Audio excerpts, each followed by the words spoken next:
जी, बिस्मिल्लाहिर्रहमानिर्रहीम। देखती आँखों और सुनते कानों को एनआरके का सलाम। जैसा कि हमने आपसे वादा किया था कि हम यौम सियाह जो 9 मई है, इस पर एक मुकम्मल और तफसीली वीलॉग बनाएंगे चंद हक़ाइक़ आने के बाद।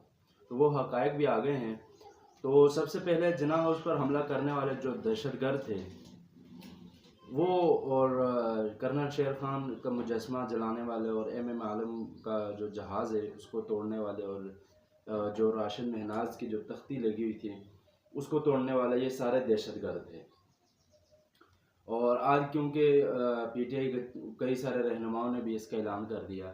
अच्छा, ये प्रोटेस्ट करने के लिए और एहतजाज करने के लिए आपको पार्लियामेंट हाउस नहीं मिला, आपको शहबाज शरीफ का घर नहीं मिला, आपको नेब का इदारे का घर नहीं मिला, या नेब के चेयरमैन का घर नहीं मिला। अगर आपको मिली है तो वो जिन्ना हाउस मिला है आपको प्रोटेस्ट करने के लिए और वहाँ जाके एहतजाज करने, बल्कि एहतजाज किया वहाँ दहशतगर्दी करने के लिए आपको जिन्ना हाउस मिला था।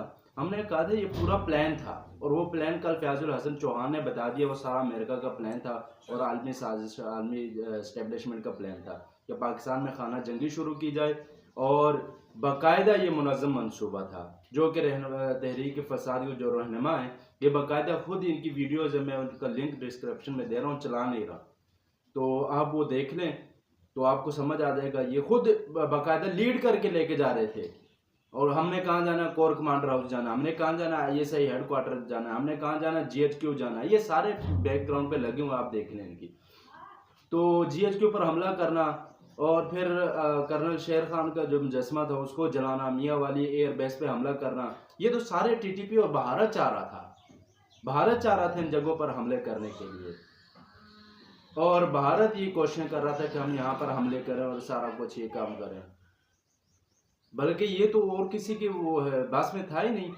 और इन्होंने कहा चलो भी हम कर देते हैं, पीटीवी पे हमला करने वाले क्या मुहब्बल वतन हो सकते हैं, बल्कि ये लोग दहशतगर्द हैं। और शुरू दिन से मौलाना फजल मान साहब ने कहा था कि ये आलमी झंडे पर है और मुल्क को तबाह करने पर है। और कोर कमांडर पर हाउस पर हमला कर देना और इसी तरह फौजियों पर हमलावर होना। आप बताएं कि एक फौजी जवान के पास AK-47 हो और उसका हौसला और उसका सब्र ये देखें कि उसको डंडे मारे जा रहे हैं, ये पीछे वीडियो लगी हुई है, ये देख लें, डंडे मारे जा रहे हैं और वो आगे से कुछ नहीं कह रहा। AK-47 है, अगर मैं होता या आप होते, कोई भी होता, कहाँ पर इतनी बर्दाश्त हो सकती। लेकिन वजह क्या थी कि हमने मुल्क बचाना है, हमने इसमें खाना जंगी नहीं करनी। अगर वो भी आगे से फायर चला देते तो इनका तो मंसूबा यही था कि आर्मी स्टेब्लिशमेंट यहाँ उतरे, ये नारा लगा के उतरे कि भाई यहाँ खाना जंगी हो गई या दहशतगर्दी और हम इसको ख़त्म करने के लिए आए हैं। मुल्क का भी बेड़ा गर्क हो जाता, फौज का भी, और सारा कुछ तबाह हो जाता, बर्बाद हो जाता। लेकिन सलाम है आर्मी चीफ को, सलाम है आर्मी चीफ को कि उन्होंने इसके सारा मनसूबा बर्बाद किया। और इसके जो मसनूई गुब्बारा था, मसनूई एक वो तहरीक बनी हुई थी, बहुत बड़ी वफाकी जमात है, और उसके गुब्बारे में सुई मार के उसकी सारी गैस लीक कर दी। तो अब तनहा जनाना पार्क में अकेले बैठा हुआ, और इंशाल्लाह ये इसने कोशिश की थी मुल्क को तनहा करने की, और अल्लाह ने इसके मुंह पर ऐसा जोरदार तमाचा मारा है, ऐसा जोरदार तमाचा मारा है कि ये सारी इसकी नस्लें याद रखेंगी। जिसने पाकिस्तान को तबाह करने की कोशिश की थी, आज देख लें उनकी कब्रें कहाँ हैं, निशानात भी नहीं है, बाकियात भी नहीं है, लोग याद भी नहीं करते।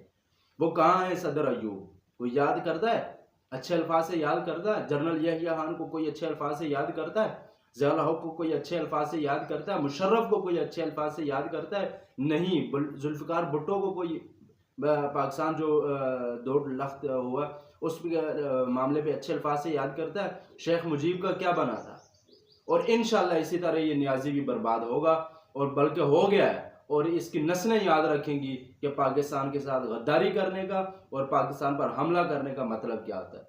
और सलाम है आर्मी चीफ साहब को कि उसने इन सबको ऐसा डंडा दिया हुआ है, ऐसा डंडा दिया हुआ है कि ये याद रखेंगे कि ये दोबारा रियासत पर हमला करके दिखाएं। तो इंशाल्लाह मिलते हैं नेक्स्ट वीडियो में। NRK का सलाम।